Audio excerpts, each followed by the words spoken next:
Screen visible? Yes, screen is also visible, right?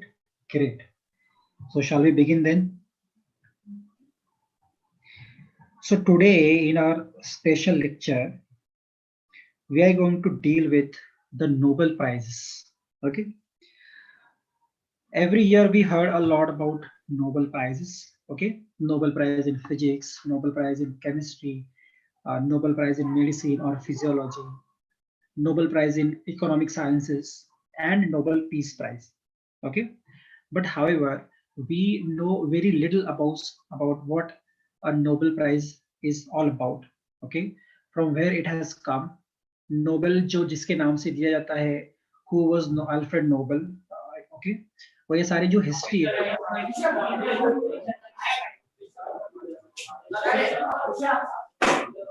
okay.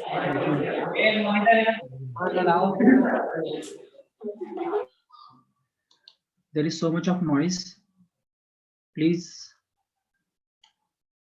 maintain silence, please. Okay. So today we are going to deal with all these things, or that who was Alfred Nobel. Okay.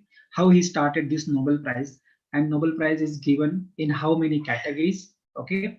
How many Indians have so far got the Nobel Prize? Okay. In different fields. All those things we will deal or discuss in our today's lecture. Okay. It is going to be very interesting, and I expect all of you will listen to me carefully, right? So let's begin. So what has happened recently is, since this is the month of October, the Nobel Prize is being awarded in this particular month. Okay. So far, the Nobel Prize in Physics, Nobel Prize in Chemistry, and Nobel Prize in Economics has been announced for the year 2020. Okay. In this very month of October. Okay. This is the November month. Okay. Currently, we are in the November month, and last month in the month of October, the Nobel Prize for Physics, Chemistry, and Economics has been announced, and the Nobel Peace Prize for 2020 has also been announced this October. Okay. Now we'll see in detail that Nobel Prize Nobel Prize in Physics, Chemistry, Economics किसको मिला है, ठीक है? So very first, if we see Nobel Prize for Physics 2020, ये मिला है Roger Penrose, रिनहार्ड गेंजल और Andreas guess को. ठीक है? These three scientists have got this Nobel Prize for Physics. Okay, Nobel Prize in Physics 2020. Now they have got this Nobel Prize in Physics for the discovery that black hole has formation in a robust prediction of a general theory of relativity. See, ये general theory of relativity किसने दी थी? किसको पता है ये? वो जो general theory of relativity दी थी 1915 ने, ठीक है, अल्बर्ट आइंस्टाइन ने दी थी क्या? Very good. ठीक है, तो अल्बर्ट आइंस्टाइन की जो जनरल थ्योरी ऑफ रिलेटिविटी थी, उसमें ये ब्लैक होल के प्रेडिक्शंस किए गए थे. ठीक है, and now eventually we have many proofs that black holes does exist, right? और इन सारे प्रूफ्स में, और ये जो सारी जानकारी हमें मिली है अबाउट ब्लैक होल, इसमें इन तीन साइंटिस्ट का बहुत ही बड़ा इसमें कंट्रीब्यूशन रहा है. ठीक है, और इनके इसी डिस्कवरीज के लिए और ब्लैक होल के बारे में जो हमें इंफॉर्मेशन नॉलेज है, उसके बारे में डिटेल जानकारी देने के लिए इन तीनों को नोबेल प्राइज इन फिजिक्स मिला है 2020. Okay, so we are not going into that for as of now. If time permits we will also discuss about black hole. ठीक है, but as of now we are not going into it. I'm just trying to tell you the names. Then if we look at the Nobel Prize in Chemistry for 2020, it has been awarded to two ladies. Okay, one is Emmanuel Carpenter and the Jennifer A. Doudna. Okay, and the Nobel Prize in Chemistry awarded to both the ladies for the development of method for genome editing. ठीक है, genome editing. आपने gene editing के बारे में सुना होगा. ठीक है, जीन एडिटिंग क्या होता है कि बेसिकली जीन्स जो होते हैं, ठीक है, जीन्स क्या होते हैं? हमारे सेल में क्रोमोसोम्स होते हैं. ठीक है, chromosomes, then they contain DNA, और डीएनए में ये जीन्स स्ट्रैंड होते हैं. ठीक है सर, आई एम न्यू. हाँ, तो इट इज फॉर एवरीवन ना, don't worry, it is for everyone. Okay, so genes basically contain the bioinformation that defines any individual or species. ठीक है, like physical attribute like skin, आपका skin का colour क्या होगा, आपका हाइट क्या होगा ना, आपका हेयर कलर क्या होगा, एंड मोर सबल फीचर्स लाइक इंटेलिजेंस और आई sites. Okay, this can be attributed to the information encoded in your genetic material. That means into your genes, right? अगर किसी के जीन्स में है, बाबा देखो आपने काफी बार देखा होगा कि किसी के अगर फैमिली में मेंबर्स टॉल है, ओके, नॉर्मली उनके आने वाले जनरेशन में भी जो मेंबर्स आते हैं वो टॉल ही आते हैं. Why? Because the genes is being passing through the generations, right? So attributes like skin, height, hair color, this has been passes through because the genes contains this kind of information which we call a genetic code. Okay, but however scientists in some decades, in some previous decades, have developed a genome editing tool, okay, wherein genome editing method lets scientists change the DNA of many organisms. Okay, it means अगर किसी का genetic defect है, suppose कुछ जैसे disease होते हैं ना, वो जेनेटिक डिजीज होते हैं, ठीक है, मे बी सब फॉर एग्जांपल लंग कैंसर, ठीक है, या फिर कोई कैंसर वाला डिजीज ले लो जो कि पास थ्रू हो सकता है next generation. So here there is a defect into the genes, okay, which contains this genetic information related to cancer defect. Now by using this genome editing method we can correct this anomaly. Okay, diabetes, yes, diabetes also one of the genetic disease. Okay, so by editing your gene you can remove the defective gene or you can add a correct gene there. So that's the very precisely done by using this genome editing procedure. Okay, and that is how this has been developed by this Emmanuel Carpentier and Jennifer Edodna. इन्होंने क्या किया, इन्होंने क्या किया, इन्होंने एक tool बनाया जिसका नाम था क्रिस्पर. ओके, जिसका नाम था क्रिस्पर. इन्होंने एक टूल बनाया जिसका नाम था CRISPR, CRISPR Cas9. This is a very precise tool, ठीक है, wherein you can just program it, और इससे आप आपके जीन्स का जो डिफेक्टिव जीन है उसको कट करके हेल्दी जीन को ऐड कर सकते हो. ठीक है, so CRISPR is basically a gene editing tool which is very precise as compared to other gene editing tools. Okay, so as of now अभी इतना ही याद रखो, ठीक है, जीन एडिटिंग क्या है, इससे इसके काफी फायदे भी है और काफी नुकसान भी है. ठीक है, आप जीन एडिटिंग की वजह से डिजीज प्रिवेंशन तो कर सकते हैं. Okay, the technology can, right, it holds the promise to treat more complex diseases such as cancer, heart disease, mental illness, HIV, etc. Okay, and it can also be used in agricultural. ठीक है, jeans के जो plants के जो jeans होते हैं ना, आप उसको भी चेंज कर सकते हो. ठीक है, so the genes of plants can be edited to make them to make the plants pest resistance और improve their tolerance to drought और टेम्परेचर. ओके, आप ह्यूमंस के फीचर्स भी एनहांस कर सकते हैं. ठीक है, किसी को अगर नीली आंखों वाला बंदा चाहिए तो आप ऐसे किसी ऐसे कपल के जीन्स लेकर आओगे जिसके आंखें नीली है. ठीक है, and you can edit or you can add that genes into your embryo, right, in the embryo of the mother, so that the upcoming generation would be of blue eyes. So आपने अगर designer baby का concept सुना होगा, designer baby, right, wherein intelligence, beauty or strength can be enhanced through the editing technology. यहाँ पर gene को edit करके आप वो कर सकते हैं. ठीक है, तो वो भी कंसेप्ट जो है जीनोम एडिटिंग से ही आता है, डिजाइनिंग बेबीज का. ठीक है, तो ये सारे इसके फायदे हैं, मगर साथ ही साथ this is it has its misuse, it has its consequences, negative consequences और कंसर्न्स. ठीक है, because the gene editing technology can be misused. Because last year a Chinese scientist was jailed after creating world's first gene editing human babies. उसने खुलेआम बोला था कि मैंने एक जीन एडिटिंग करके ह्यूमन बेबीज को क्रिएट किया है, जो कि करना कानूनी तौर पे गलत है, इसीलिए उसको जेल भी हुई थी. ठीक है, unknown consequences, tampering with genetic material can have unintended और अननोन म्यूटेशंस. आपको पता नहीं, आपने जीन एडिटिंग कर दिया, मगर आने वाले जनरेशन पर वो उसका क्या इम्पैक्ट होगा ये अभी तक अननोन है, आपको नहीं पता क्या होने वाला है, ठीक है। उसके बाद एथिकल और सोशल इश्यूज है, क्योंकि genetic engineering is against the natural और सुपर नेचुरल ऑर्डर, आप कुदरत के ऑर्डर के साथ खिलवाड़ कर रहे हो। Are you getting my point? So it is certainly an ethical और सोशल इशू, ठीक है, समझ रहे हो आप? Are you getting my point everyone with me और not?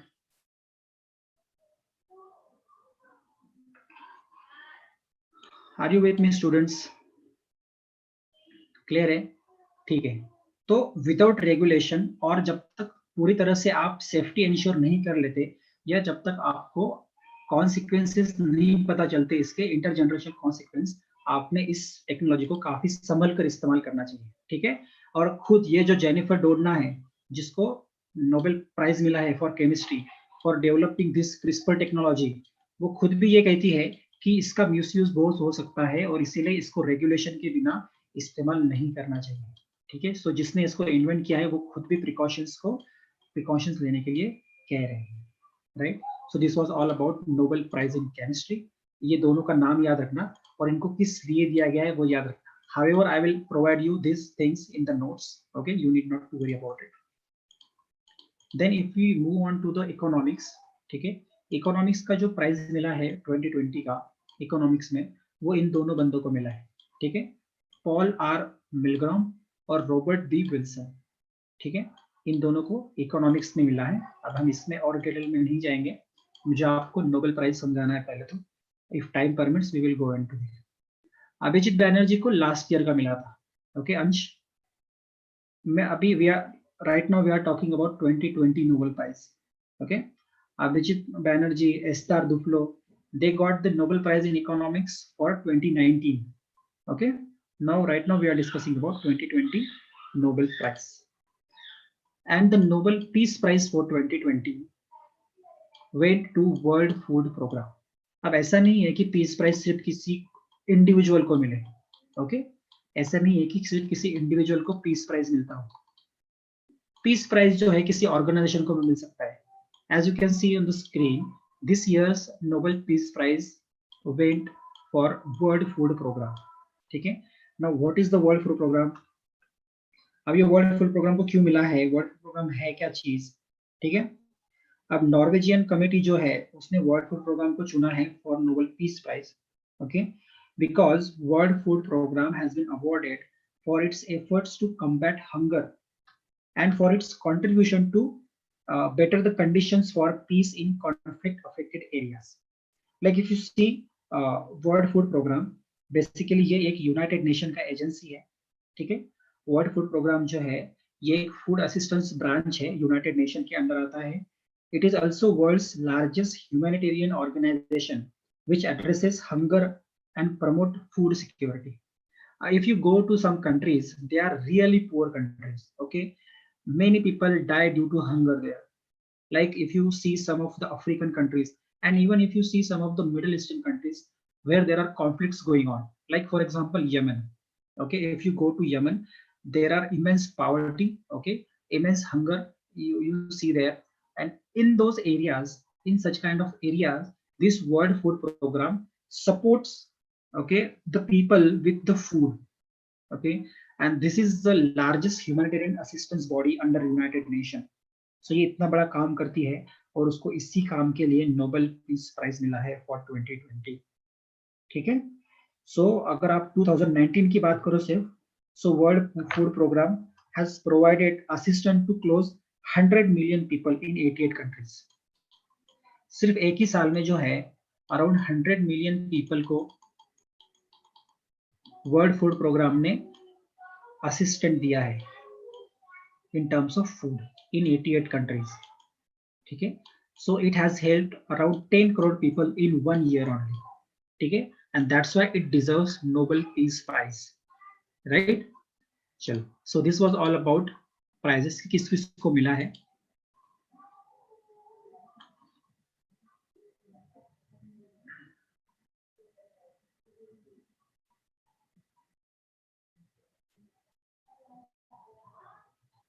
It's not given to UN as such, it is a agency of United Nation, ठीक है।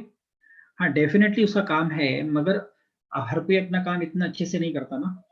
ये अच्छे से कर रहे हैं, इनके पास डेटा है कि they have provided actually provided you know assistance, food assistance to around 10 crore people in 88 countries. So that's itself is a big achievement. ठीक है, और ये सब ऐसे नहीं हो सकता। नोबेल पीस प्राइज के लिए जो है ना, एक कमिटियां चुनी जाती है जो इनको सजेस्ट करती है। So just please wait, you will have a clarity on that. Okay, so let's first discuss about Alfred Nobel. ठीक है, अल्फ्रेड नोबेल के बारे में थोड़ा जान लेते हैं, जिसके नाम से ये अवार्ड दिया जाता है। Okay, now who was Alfred Nobel? So very interesting personality. So Alfred Nobel was born in a family of engineers. Okay, so he was born on 21st October 1833 in Stockholm, Sweden. Okay, so Stockholm basically is a capital of Sweden, and he died on December 10 in 1896 in San Remo, Italy.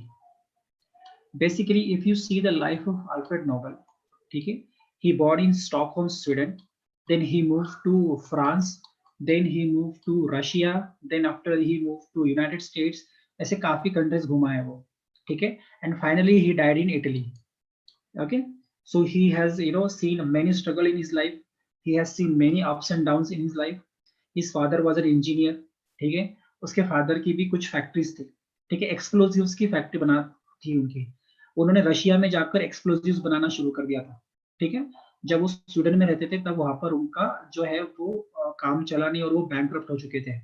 उसके बाद they move to Russia. Russia में उन्होंने arms या फिर explosives जो होते हैं dynamites वो बनाने का काम शुरू किया। वहां पर क्रीमियन वॉर चल रहा था उस वक्त, इसीलिए उनका धंधा काफी चला। क्रीमियन वॉर खत्म होने के बाद पीस आ गया था वहां पर, और इसीलिए उनका धंधा फिर वो भी वहां पर ही बैंकक्रप्ट हो गया था। Then they again move to Stockholm, right, और वहां पे फिर अल्फ्रेड नोबल ने अपना काम शुरू किया, because Alfred Nobel was also very interested in the inventions like dynamites.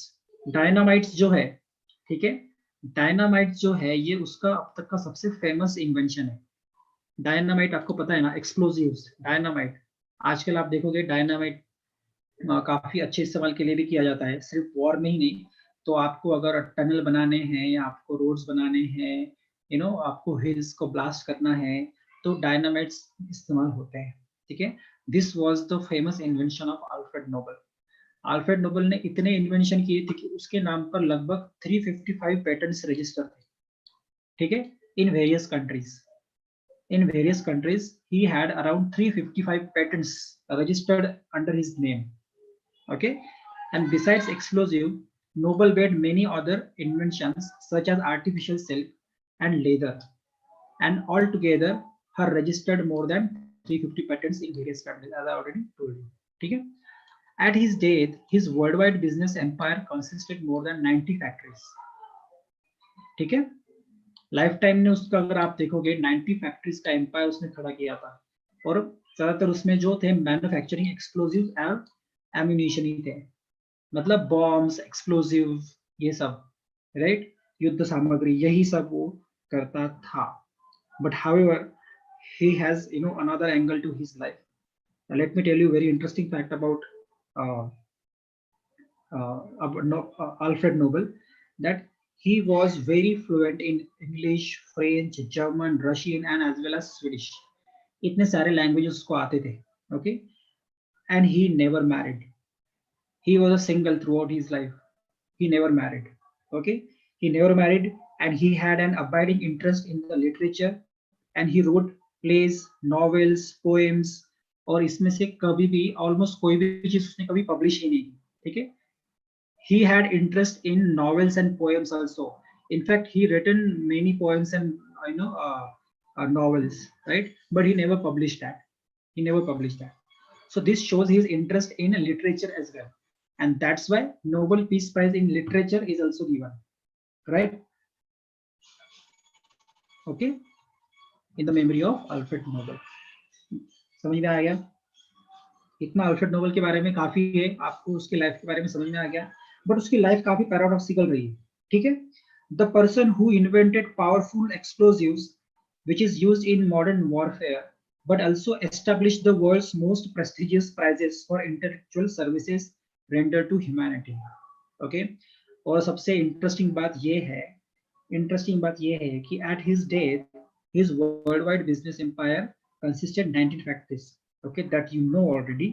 And when people opened his will, अब will क्या होती है ना, will मतलब आप समझ लो एक बॉन्ड होता है काइंड ऑफ। आपके मरने के बाद आपकी जो सारी प्रॉपर्टी है, आपकी जो संपत्ति है, उसका क्या होगा, यह आपके विल में लिखा होता है, ठीक है। तो मरने से पहले वो अपनी जो विल लिख के गया था, and when that will was open, it surprise many people, okay, including his family and friends, because he had drawn up this will and he had deposited in a bank in Stockholm, which contained a great surprise to his family, right? He had always been a generous and humanitarian person. He left the bulk of his fortune and property in a trust to establish what came to be most highly regarded as the prize of world level, and that is Nobel Prize। ठीक है, मतलब क्या कि अपने मरने से पहले अपनी सारी जो प्रॉपर्टी है उसने विल में लिख के गया था कि ये सारी प्रॉपर्टी जो है मेरे जितने भी फॉर्चून है, जितनी भी संपत्ति है, इसका इस्तेमाल जो है नोबेल प्राइज दिया जाए इसको यूज करके हर साल, ठीक है। लिटरेचर में दिया जाए, फिजिक्स में दिया जाए, केमिस्ट्री में दिया जाए, मेडिसिन में दिया जाए, जितने भी उसके इंटरेस्ट के सब्जेक्ट है उसमें सब में नोबेल प्राइज दिया जाए। इनफैक्ट नोबेल पीस प्राइज भी दिया जाए, ये भी वो बोलकर गया था। ऐसा बंदा जिसने अपनी जिंदगी भर बॉम्ब्स बनाए, जो वॉरफेयर में काम आए, है ना, वायलेंट एक्ट्स के लिए काम आए, वो बंदा बाद में मरने के बाद बोलता है कि पीस प्राइज दो मेरे नाम से। Are getting my point? ये अपने आप में कितनी पैराडॉक्सिकल पर्सनालिटी देख लो, ठीक है, समझ में आ गया। सो बेसिकली वो नहीं चाहता था कि उसकी इमेज उसके मरने के बाद ऐसी रहे कि वो कुछ गलत काम करके गया है ना। तो इमेज में कवर, आप लाइफ में कितना भी ड्रग्स खा लो, कितने भी ड्रग्स पी लो, ठीक है, आप कितना भी धिंगाना कर लो, मगर एक फिर बाद में मूवी निकाल लो संजू और फिर इमेज में कवर कर लो, राइट। सो ये उस काइंड का था। समझ में आ गया आपको? Everyone with me, everyone with me, yes, ठीक है। और ये सरप्राइज था सबके लिए कि ऐसा कैसे करके गया, ठीक है। तो this was all about Alfred Nobel. Interesting, right?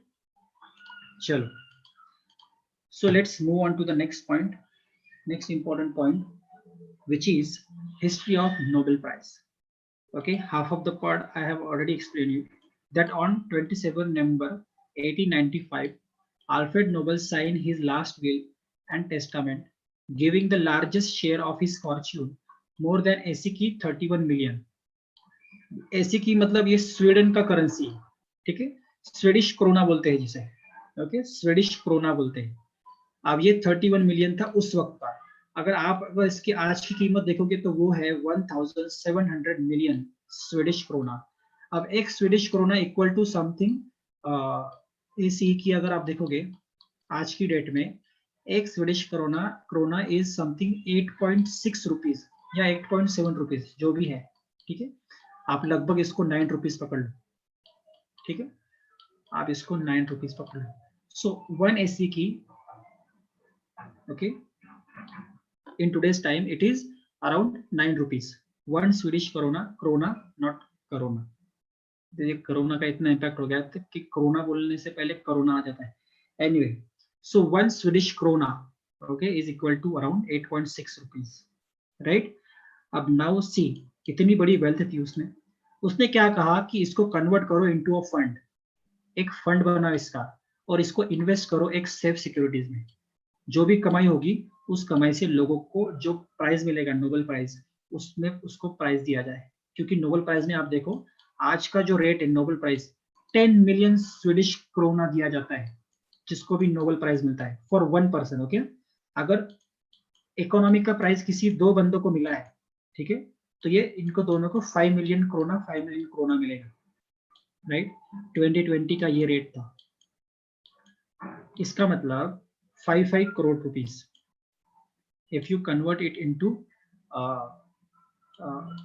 Swedish krona 10 million का, ये लगभग होता है 9 करोड़ रुपीस, ठीक है। मतलब अगर किसी इंडियन को आज नोबेल प्राइज मिलता है, सिर्फ एक को मिलता है अगर, तो उसको लगभग 8 से 9 करोड़ रुपए मिलेंगे, as a amount. Are you getting a point? अगर ये 2 लोगों को मिलता है तो ये 2 लोगों में डिवाइड हो जाता है, 3 लोगों को मिलेगा तो 3 में डिवाइड होगा, right? Are you getting a point? So that is what all about the amount of Nobel Prize. Okay. Now the first Nobel Prize was awarded in 1901. In 1901. Okay. कहाँ मिला था सबसे पहला नोबेल प्राइज, कब award किया गया था? 1901. Nobel Prize were under the committee titled Nobel Foundation. This manages the accounts, administration, finances of Nobel Prize. It was founded in 1900. Now let's move on to next important point, and that is prize category. अब कौन कौन से category में Nobel मिलता है? Okay, there are 5 categories when it comes to subjects, and there is 1 category of peace. Okay, so there are total how many categories? 6 categories.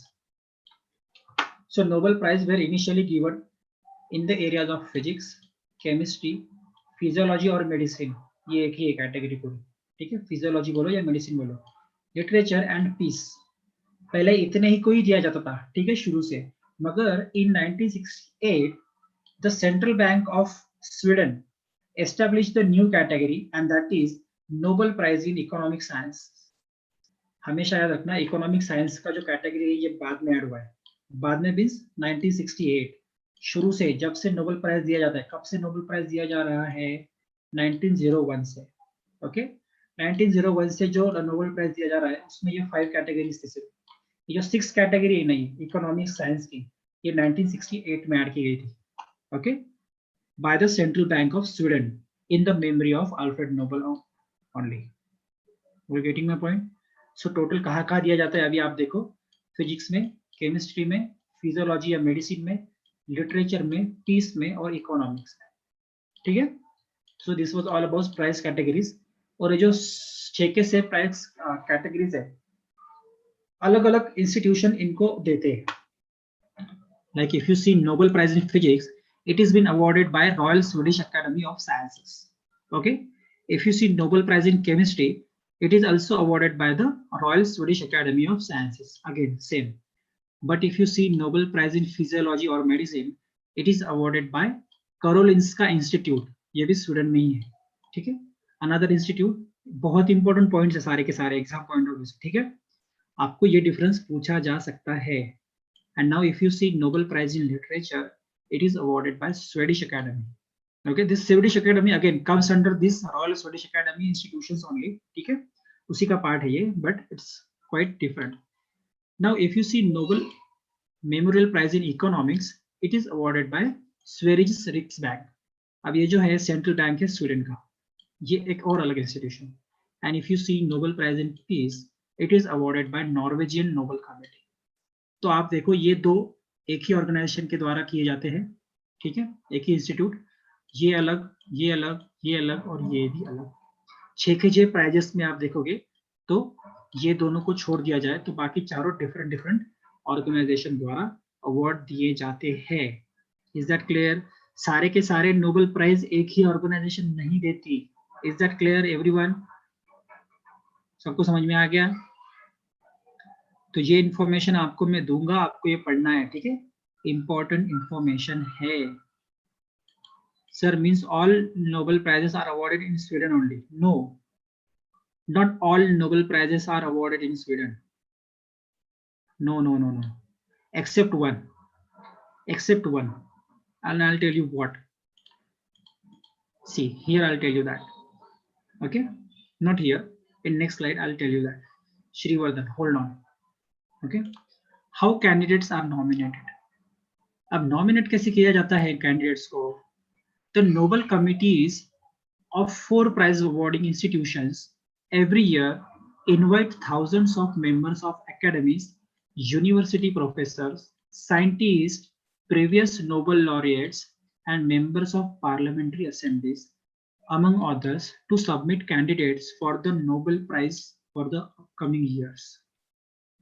देखो, जो भी दुनिया के अलग अलग इंस्टीट्यूशंस है, अलग अलग एकेडमीज है, यूनिवर्सिटी प्रोफेसर्स है, या फिर जो भी साइंटिस्ट है, या फिर जो एक्स नोबेल लॉरियट्स है जिनको ऑलरेडी मिल चुका है, इन सबको बुलाया जाता है, ठीक है, और ये सब मिलके सबमिट करते हैं इस नॉमिनेशंस कि किसको दिया जाना चाहिए, ठीक है, और फाइनली उन्होंने जो भी नॉमिनेशंस दिए हैं उनमें से चुना जाता है.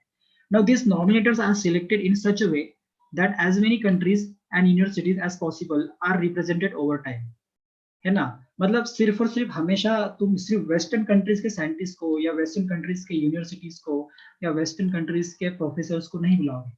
आप ये कोशिश करोगे कि दुनिया के बाकी रीजन को भी रिप्रेजेंटेशन मिले. जैसे आप अफ्रीका से भी बुलाओगे, आप बाद में एशिया से भी बुलाओगे, है ना, आप ऑस्ट्रेलिया से बुलाओगे.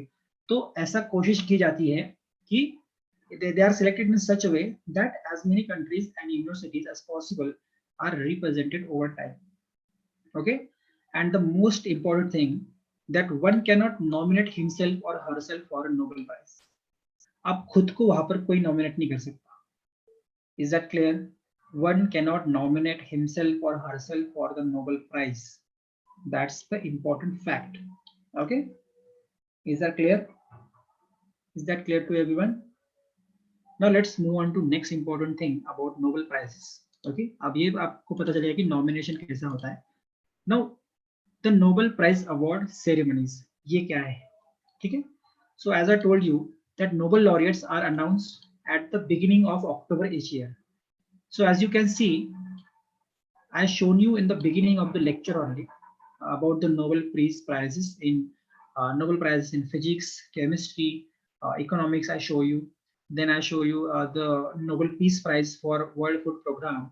All those prizes were announced in October. Okay. So normally at the beginning of the October, the Nobel laureates are announced. ठीक है, किसको मिला है वो announce किया जाता है.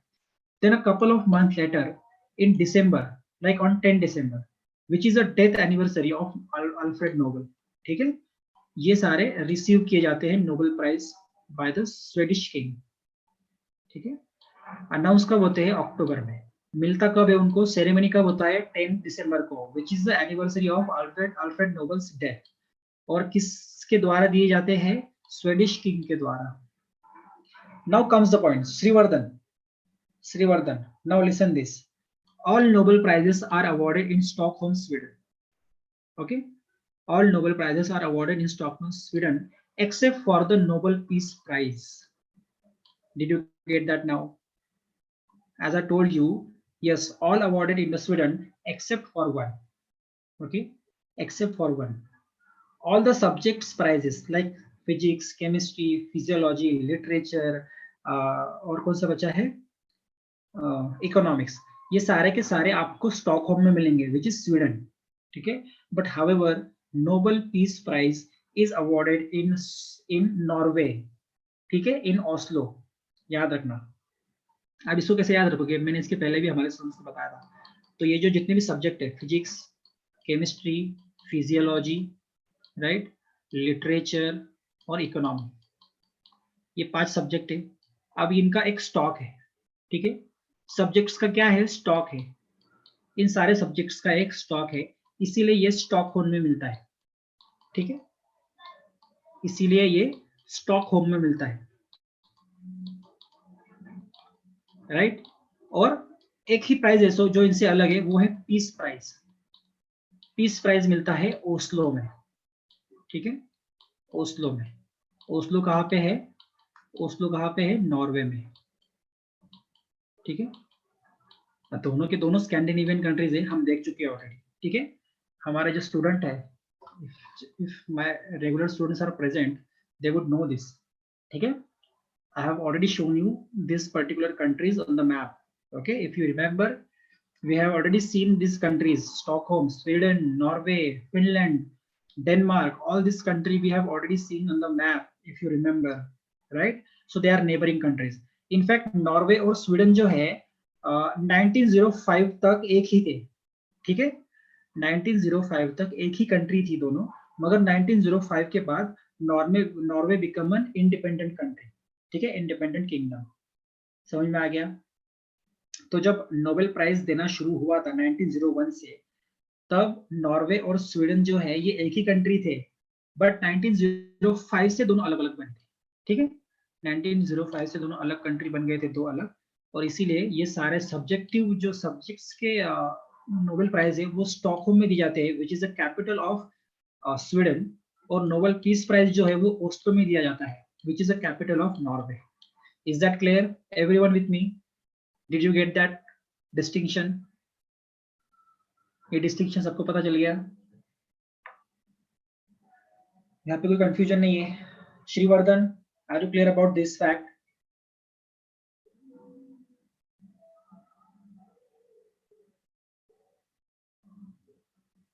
Very good. ओके, चलो. सो नोबेल पीस प्राइज छोड़ के सारे प्राइज जो है वे स्वीडन में दिए जाते हैं. सिर्फ पीस प्राइज जो है वो नॉर्वे में दिया जाता है. याद रहेगा? चलो. Now next important point about regarding this is Nobel prize insignias. अब प्राइज दिया जाता है तो क्या क्या मिलता है, ठीक है? So basically the Nobel prize award ceremonies on 10 December the Nobel laureates receive 3 things.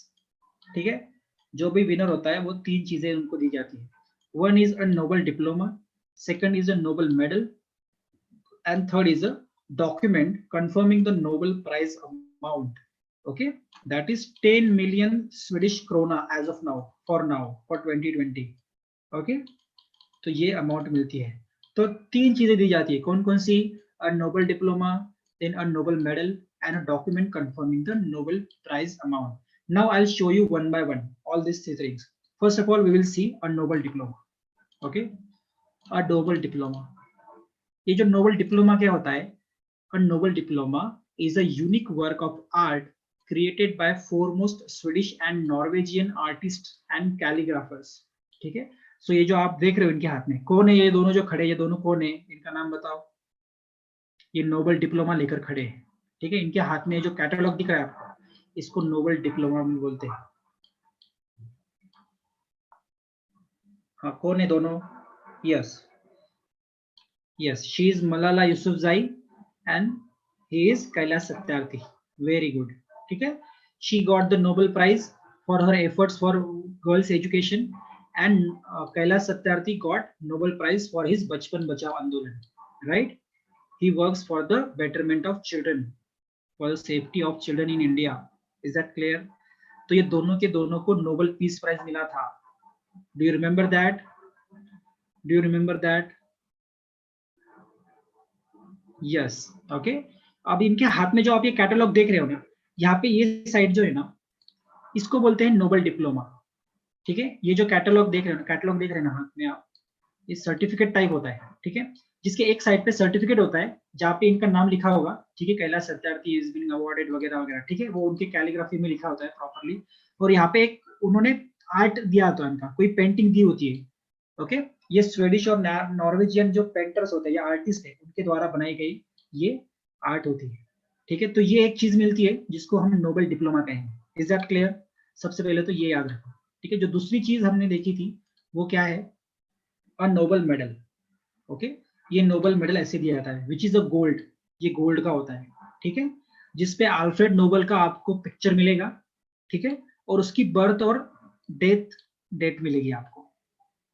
So this is second thing which you get if you win the Nobel Prize. This is the second thing. Okay, ये medal मिलता है. And the third is a document confirming the Nobel Prize amount. That is the Nobel Prize amount for 2016 was 8 million Swedish krona. ठीक है. However, for 2020 the prize was 10 million. Okay, per full Nobel Prize. 10 million मतलब full Nobel Prize होता है. ठीक है, अगर एक बंदे को मिल रहा है तो पूरा 10 मिलियन मिलेगा. 2 को मिल रहा है तो वो 10 मिलियन जो है 2 में डिवाइड हो जाएगा, 5 मिलियन मिलेगा. ओके, एंड लाइकवाइज फॉर 3 में डिवाइड हो जाएगा. समझ में आ गया? तो ये 3 चीजें मिलती है when someone wins the Nobel prize. Is that clear? Okay, crystal clear? Now move on to next important point and that is some key facts about Nobel laureates. Okay, so far. Now, if you see between 1901 and 2019, between 1901 and 2019, 1901 क्यों? क्योंकि यहाँ से start हुआ था Nobel prize देना. सारे के सारे अभी तक जितने भी फैक्ट्स पढ़े हमने, सारे एग्जाम पॉइंट ऑफ व्यू से इंपॉर्टेंट है. कुछ भी पूछा सकता है. You never know. Okay, you never know. So between 1901 and 2019, the Nobel Prize and the prize in economic sciences were awarded 597 times. ठीक है, here 2020 is not included. ठीक है, 2020 is not included here. If you include 2020 it will be +6. ठीक है, +6. But as of now till 2019 it was awarded 597 times. Okay, 597 times this award, Nobel Prize award, was awarded. Now there are some years when the Nobel Prize have not been awarded. ऐसे भी instances आए दुनिया में, ऐसे भी साल रहे जब नोबेल प्राइज अवार्ड नहीं किया गया था. ठीक है, ऐसा नहीं है कि 1901 से 2020 तक हर साल नोबेल प्राइज दिया ही गया है, ऐसा नहीं है. काफी बार ऐसे समय भी आए हैं जब नोबेल प्राइज नहीं दिया गया था. Can you guess the word, can you guess the times? That's very easy, it is also in front of you. Yes, most of them during world war 1 and world war 2. समझ में आ गया? During 1914 to 1918 ये world war 1 का time है, और 1939 to 1945 ये world war 2 का टाइम है. इस टाइम पे नोबेल प्राइज नहीं दिए गए थे. तो ये तो इतना एडवर्स या फिर इतना एक्स्ट्राऑर्डिनरी टाइम था जहाँ पे काफी सारे इवेंट नहीं हुए थे वैसे भी दुनिया में. ठीक है, यहाँ पर आप देखो कि दुनिया में जो ओलंपिक्स होते हैं हर 4 साल बाद वो भी नहीं हुए थे. ठीक है, जो इंपॉर्टेंट गेम्स होते हैं हर साल के वो भी नहीं हुए थे, because the entire world was engaged in some or other kind of war. Okay, and that's why all these things were not possible that time. And और ये नोबेल प्राइज कोई एक्सेप्शन नहीं है. ठीक है, तो उनका भी एक वक्त ऐसा आया है जहां पे नोबेल प्राइज नहीं दिए गए. ठीक है, समझ में आ गया? The average age of all Nobel laureates in all prize categories between 1901 to 2070 is 60 years. देखो एवरेज एज मतलब इसका मतलब ये है कि आप काफी साल आपके इन्वेंशन में, आपकी स्टडीज में, आपके पब्लिक वर्क में बिताने के बाद लगभग आपको 50 से 60 साल हो जाते हैं तब आपको जाके नोबेल प्राइज मिलता है. ठीक है, तो एवरेज एज जो है ये 60 ईयर है. ठीक है, मगर if you see there are some exception. The youngest Nobel prize laureate is miss Malala Yousafzai. ठीक है, फ्रॉम पाकिस्तान.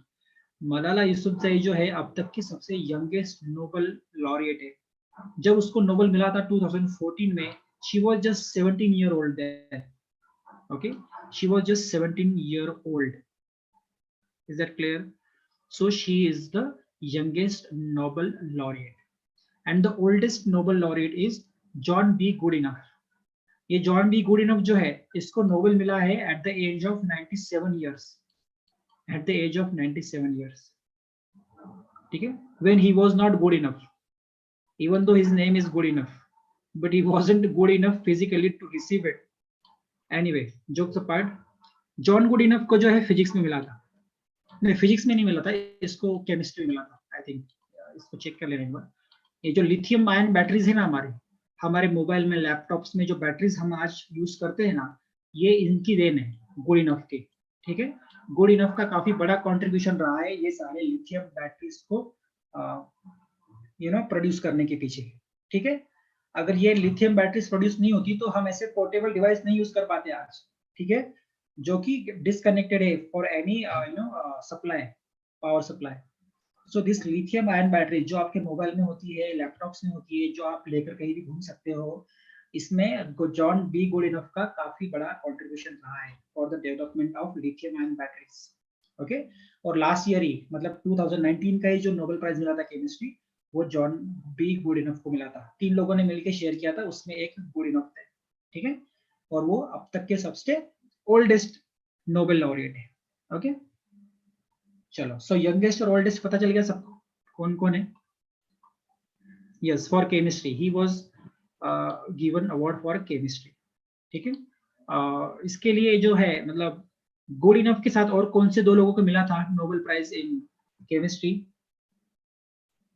एक जापानीज था कोई. ठीक है, can somebody write the names? John B Goodenough को मिला था, एक था वो.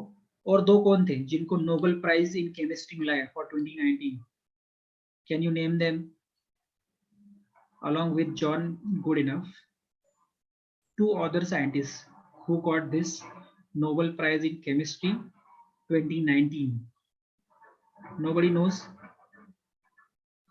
आपने लास्ट ईयर प्रिपेयर नहीं किया था, या मेरे लास्ट ईयर के स्टूडेंट्स यहाँ पे प्रेजेंट नहीं है? They should know it. We have already dealt with this. Oh, surprisingly, no one is giving answer. I think they forgot. Okay, let it be. Anyway, let's move on. Then, yes, Akira Yoshino and Stanley Whittingham. Very good. देर आए दुरुस्त आए. ठीक है. Akira Yoshino थे Japanese, Stanley Whittingham थे और John B गुडिनफ थे. इन तीनों को मिला था केमिस्ट्री का Nobel prize for 2019. And this is the list of Indians who have been honored with Nobel Prize so far. Okay, and the very first Nobel Prize won by any Indian, he was Rabindranath Tagore. He was given Nobel Prize for Literature in 1913. ठीक है, 1913 Nobel Prize in Literature was given to Rabindranath Tagore. Then comes C.V. Raman. He was given Nobel Prize for Physics in 1930. Then Hargobind Khorana. He was given Nobel Prize in Medicine or Physiology in 1968. Okay. Then comes Mother Teresa. उनको Nobel Peace Prize मिला था for 1979. Okay. Then Subramaniam Chandrasekhar. इनको physics के लिए मिला था in 1983. Then Amartya Sen, very famous economist. इनको मिला था 1998 में. Okay, for economics. और इनके बाद अभी किसको मिला है? अभिजीत बैनर्जी को. However, he is not Indian as of now, but he is an Indian origin person.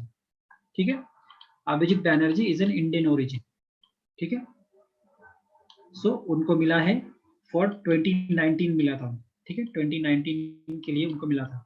Yeah, he and his wife Esther Duflo, right? उनको ये मिला था for economics in 2019. And then comes Venkatraman Ramakrishnan for 2009. अब वेंकटरमन रामकृष्णन को किस चीज के लिए मिला था आपको कमेंट बॉक्स में लिखना है. And then comes Kailash Satyarthi. As we have already seen the image of Satyarthi and Malala Yousafzai who have got Nobel Peace Prize in 2014. He shared his Peace Prize with Malala, okay, for 2014. So last person who got the Nobel Prize in India was Kailash Satyarthi way back in 2014. समझ में आ गया सबको? समझ में आ गया सबको? Yes. Yes. So this was our short lecture on Nobel Prize. ठीक है, क्या नोबेल प्राइज होते हैं, किसके नाम से दिए जाते हैं, अल्फ्रेड नोबेल कौन था, ठीक है, उसकी लाइफ कैसी रही है, उसमें उसके लाइफ के पैराडॉक्सेस क्या थे, उसने कैसे अपने विल में नोबेल प्राइज के लिए अपना फॉर्च्यून डेडिकेट किया था. ठीक है, और इस साल किस किस को नोबेल प्राइज मिला है, नॉमिनेशन कैसे किया जाता है, और कुछ फैक्ट्स देखे हमने कि कब कब नॉमिनेट किया गया है, वर्ल्ड वॉर के ड्यूरिंग नहीं हुआ था. उसके बाद हमने देखा कि one can not nominate himself और हरसेल्फ फॉर द प्राइज. उसके बाद देखा हमने कि क्या क्या कैटेगरी में मिलता है, कौन कौन से सब्जेक्ट के लिए कौन कौन सा इंस्टीट्यूट नोबेल प्राइज देता है, राइट. उसके बाद हमने और क्या देखा कि नोबेल प्राइज मिलता है तो कौन सी 3 चीजें मिलती है, जैसे एक डिप्लोमा मिलता है, दूसरा मेडल मिलता है और तीसरा एक डॉक्यूमेंट मिलता है कंफर्मिंग द अमाउंट, राइट. और उसके बाद हमने देखा कि अभी तक कौन कौन से इंडियंस को नोबेल प्राइज मिल चुका है. So this was all about by my side for today's lecture. Okay, I hope you got a crystal clarity on what Nobel Prize is all about. Okay, okay, and we have also seen the Nobel Prize in Physics, Chemistry, and Peace. The rest of the Nobel Prize we will discuss in our upcoming lectures. Okay, our general lectures जो होते हैं हमारे, उसमें हम बाकी वाले जो बचे नोबेल प्राइज, जैसे फिजियोलॉजी और मेडिसिन का बचा है अभी, ठीक है, हम क्रिस्पर को भी अच्छे से डिस्कस कर लेंगे एक और बार, और इकोनॉमिक साइंस को बचा है हमारा डिस्कस करना. तो ये जो 2-3 और नोबेल प्राइज हमारे बचे हैं डिस्कस करने वाले, वो हम हमारे आने वाले लेक्चर्स में डिस्कस कर लेंगे. Okay, so this was all about today's lecture. I hope it was helpful. Now see, this is in front of you is the image of black hole, not an image of black hole, but it is how black holes look like. ठीक है, और जब दो black holes मिल जाते हैं आपस में तो एक रिपल क्रिएट करते हैं. ठीक है, ऐसी रिपल क्रिएट करते हैं. आप पानी में पत्थर मारोगे तो कैसे रिपल्स आते हैं. ठीक है, यस, जैसे आप इसमें देखो ये रिपल्स देखो. ठीक है, जब ये दो ब्लैक होल्स मिलते हैं ना क्योंकि ये बहुत मैसिव स्टार होते हैं। मैं आपको लेक्चर में बताऊंगा आने वाले लेक्चर्स में कि ब्लैक होल्स कैसे फॉर्म होते हैं। Okay, if you still want to see black hole कैसे फॉर्म होते हैं, एक जायंट स्टार जो अपनी उम्र के एकदम आखिरी स्टेज पर पहुंच जाता है, जिसकी अपनी एनर्जी खत्म हो जाती है और वो अपने ही ग्रेविटी में कोलैप्स हो जाता है, ठीक है, and that is a very giant star, मतलब वो अपने सन से भी बड़ा होता है, like this. If you can see this video, let me show. देखो यहाँ पर ये एक स्टार है, ठीक है, हाँ ये एक स्टार है फॉर सपोज, ठीक है, इसमें एक ग्रेविटी होती है, ठीक है, जो अपने सारे पार्टिकल्स को, उसके सारे मास को अपने अंदर खींचती है, ठीक है, और उसमें एक रेडिएशन होता है। रेडिएशन मतलब ये उसकी एनर्जी होती है, जिसमें हेलियम, हाइड्रोजन, ये सब मिलेगा आपको। ये रेडिएशन जो होता है ये अंदर से उसको बाहर पुश करता है, ग्रेविटी क्या करती है, उसको अपने अंदर पुश करती है। और जब तक इस स्टार में जान है, जब तक ये स्टार में जान है, तब तक उसका रेडिएशन जिंदा रहता है, तब तक ये दोनों लड़ते रहते हैं और एक स्टार जो है स्टेबल रहता है। मगर जैसे ही इसके रेडिएशन, ये जब अपने डाइंग एज पर पहुंच जाता है और इसकी एनर्जी खत्म होने लगती है, ठीक है, तो इसका रेडिएशन कम हो जाता है और इसकी ग्रेविटी बढ़ जाती है, ठीक है, और वो तब अपने ही आप में कोलैप्स हो जाते हैं। So you can see this way, ठीक है।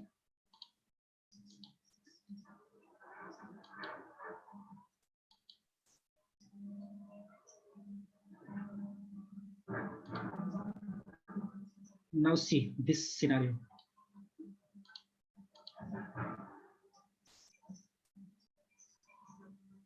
See, gravity बढ़ गई अभी।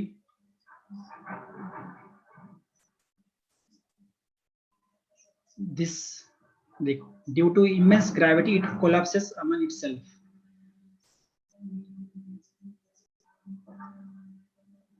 और उससे ये एक सुपरनोवा एक्सप्लोजन होता है, ठीक है। इससे